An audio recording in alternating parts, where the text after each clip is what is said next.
Hi hello everyone welcome back to pink and blue. నేను మీ శ్రావణిని. So ఛానల్ని first time చూసినట్టయితే please do subscribe అండి.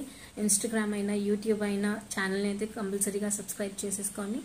And ఇది వచ్చేసి ఇప్పుడు రీసెంట్గా మనకి కంటె మోడల్ బ్లాక్ కలర్లో సూపర్ ట్రెండింగ్గా ఉంది కదా. సో దీనికి we have given you moissanite stone locket అనమాట. కోరల్ లాకెట్ ఇచ్చాము. చాలా బాగుంటుంది. ఇది ఫ్లెక్సిబుల్ అండి. నేను జస్ట్ నార్మల్గా పెట్టుకున్నాను. It is so flexible and me neck ఎంత హెల్దీగా ఉన్నా కూడా మీకు ఎక్స్ట్రా చైన్ అనేది అయితే వస్తుంది. ఈ బ్యూటిఫుల్ పీస్ కాస్ట్ వచ్చేసి $899 ఫ్రీ షిప్పింగ్ అండి. $899 ఫ్రీ షిప్పింగ్. సో జస్ట్ ఇలా పెట్టేసుకొని వెనకాల మీరు హుక్ పెట్టేసుకుంటే సరిపోతుంది అనమాట. $899 ఫ్రీ షిప్పింగ్. లక్ష్మీదేవి అమ్మవారు మొజనైట్ స్టోన్స్తో వస్తుంది. ఇక్కడ మీకు ఫోటో అనేది యాడ్ చేస్తాను. ఒకవేళ నచ్చింది అనుకుంటే వెంటనే వాట్సాప్కి మెసేజ్ చేసేసేయండి. ఓకేనా? Thank you so much everyone for watching. Bye.